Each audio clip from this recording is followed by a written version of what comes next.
Hey, what's going on, world? This is Jen coming at you on my downtime. Hope you're all having a great day.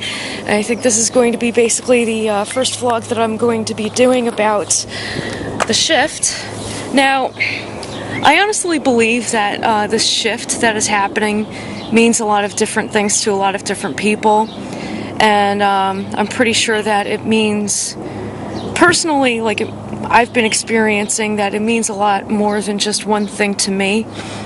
I've noticed a climate shift, I've noticed a political shift, I've noticed a spiritual shift, and I've also noticed either like a professional or vocational shift going on with me. So obviously I'm going through a shift or the shift in my personal experiences in all of those areas. Sorry if I don't exactly put it the right way or whatever. Anyway, yeah.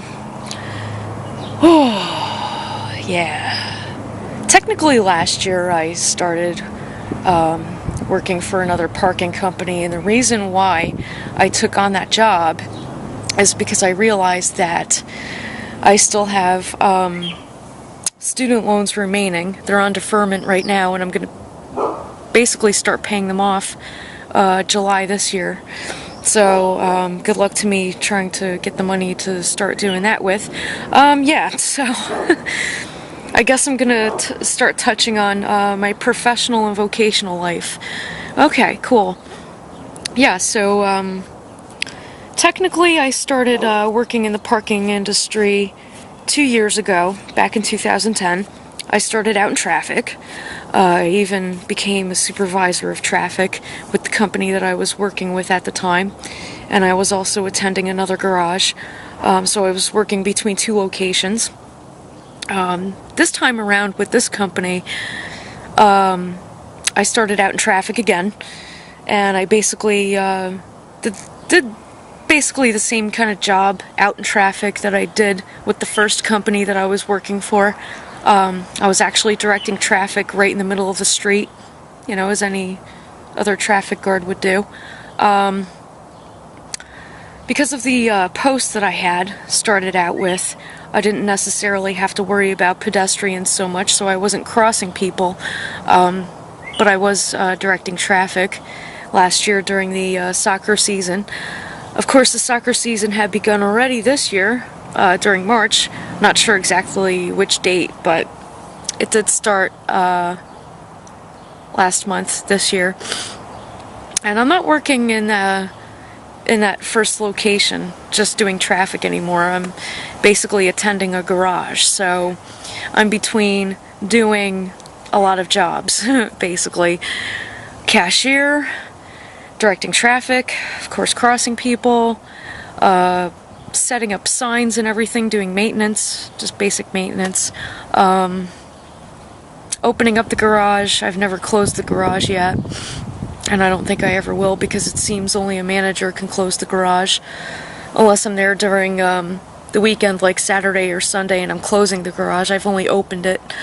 So yeah, that's pretty much what I do on my job, and that's exactly the job that is funding everything else that I actually want to be doing with my life. Now, I know that I've said this on video before, that, you know, I started marketing for myself online since 2008, but that's not the first time I've ever worked from home for myself in the marketing industry. I remember doing lead generation and recruiting for a company back in 2007 from home, and I really liked it, but the pay wasn't really matching up to the profession and my performance. I was very disappointed in that, so of course I quit. And after quitting that, I become a waitress, which is like the worst job ever. Freaking crazy. Yeah, I'm rambling in my video. By the way, on one of my videos, a little off topic, I got a comment from like a random person. I don't know who it is, but some person just commented on a video that I made like 2 months ago and said that I ramble.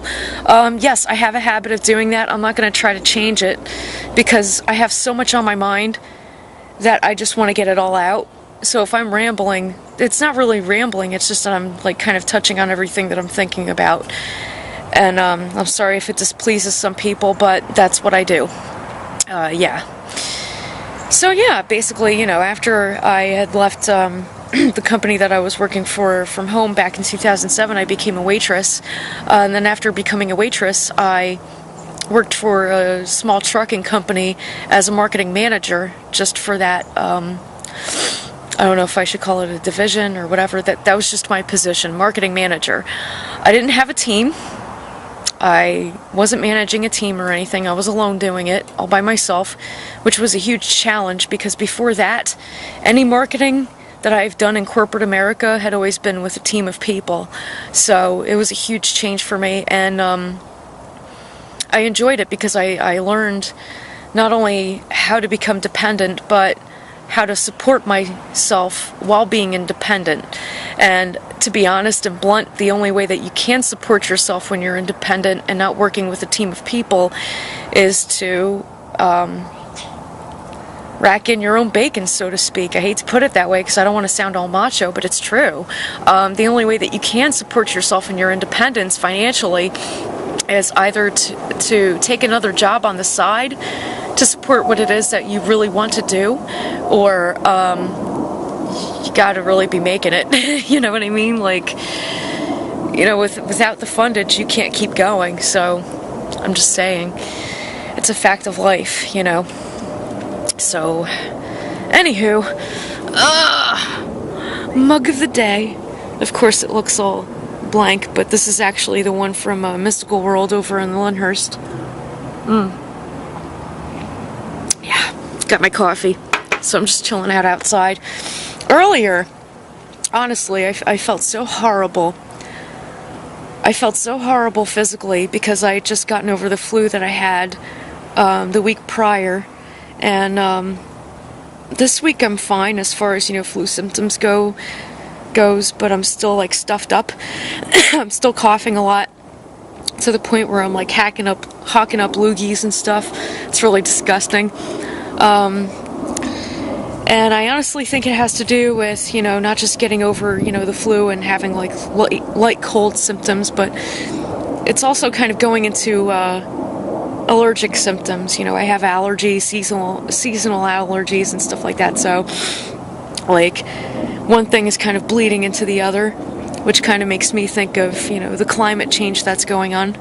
As far as, you know, the shift goes, I mean, you know, when you reside in New Jersey or New York, you're going to experience basically all 4 seasons in one season, but never have I experienced the weather changing this quickly.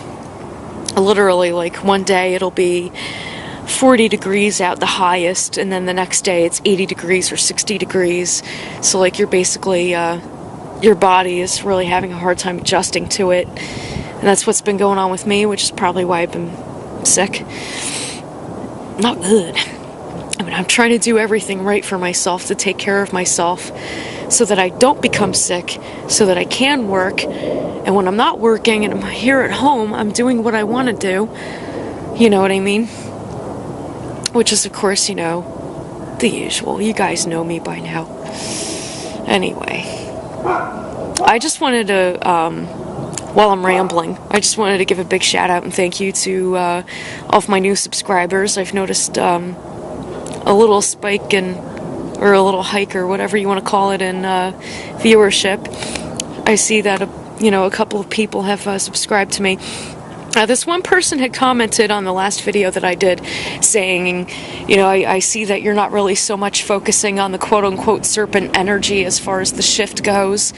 And I don't know if I can say if that's true or not true, because I don't know how to define serpent energy. So for the person that gave me that comment on my last video, could you please explain to me what the heck serpent energy is, because I don't know.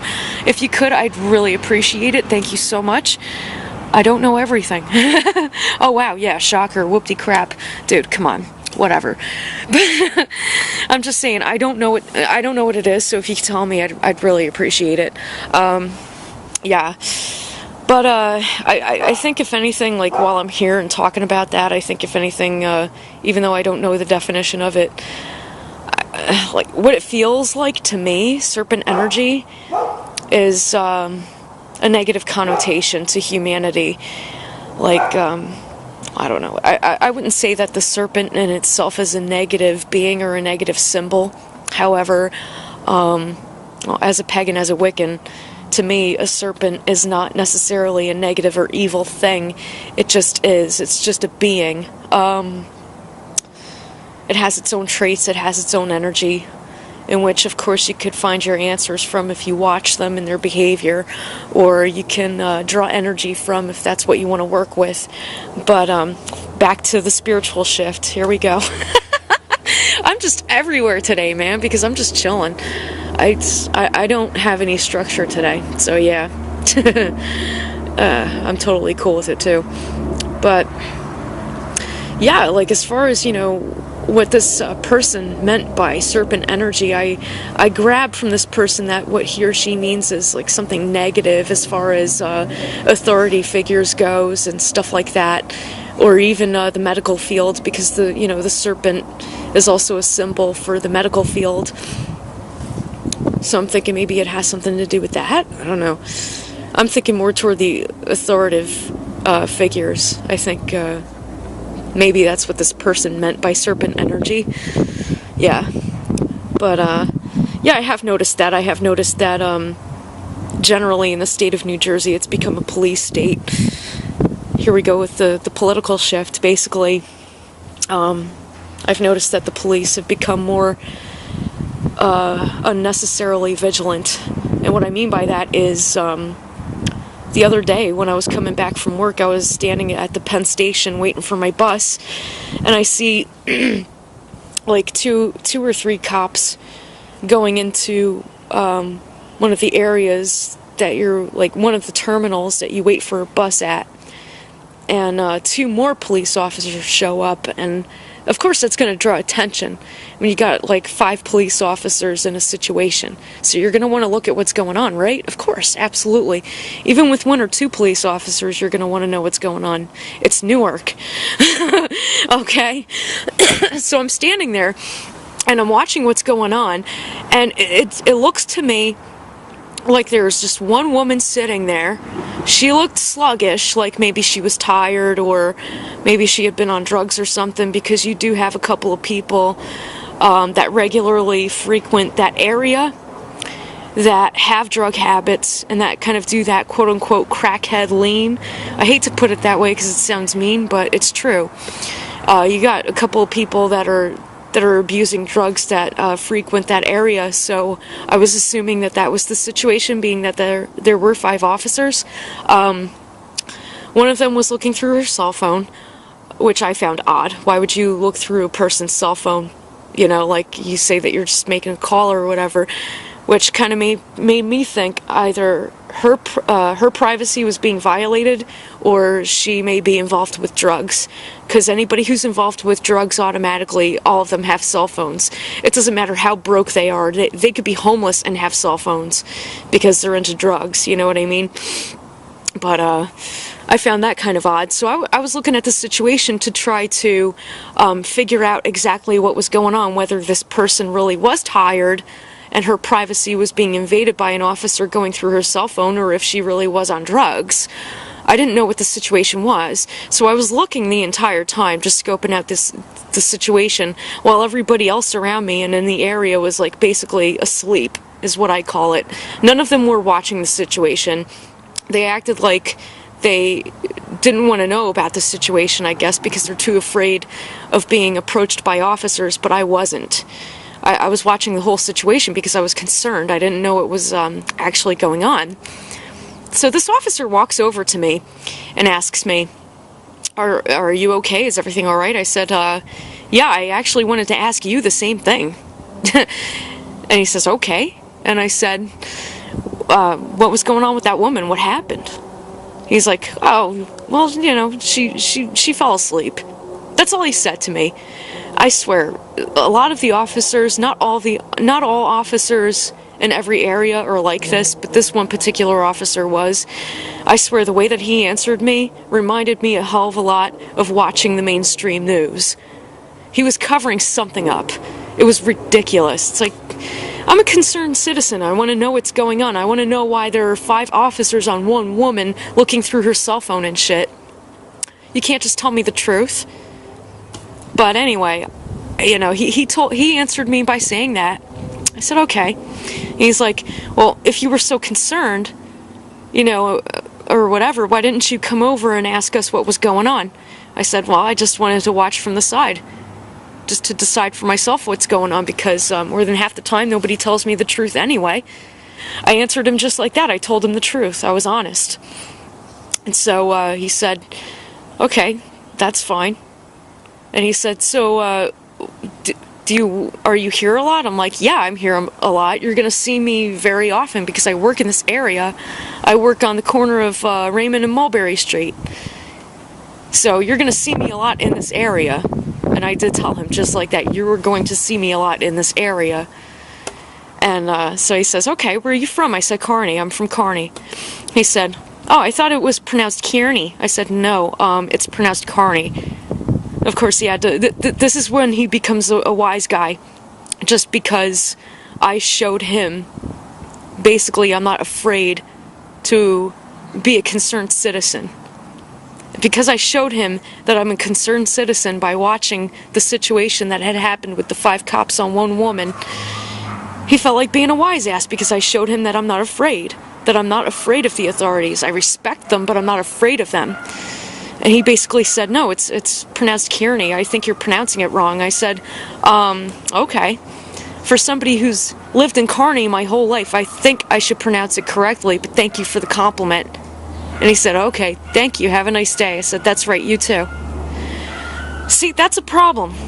Being a concerned citizen nowadays and watching a situation going on between police officers and other civilians or another civilians is supposedly intimidating to them.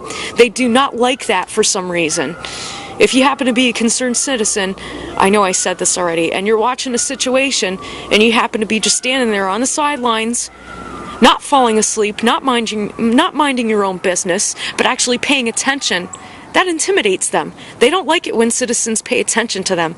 So, if you guys want to make a difference in a political shift, be aware.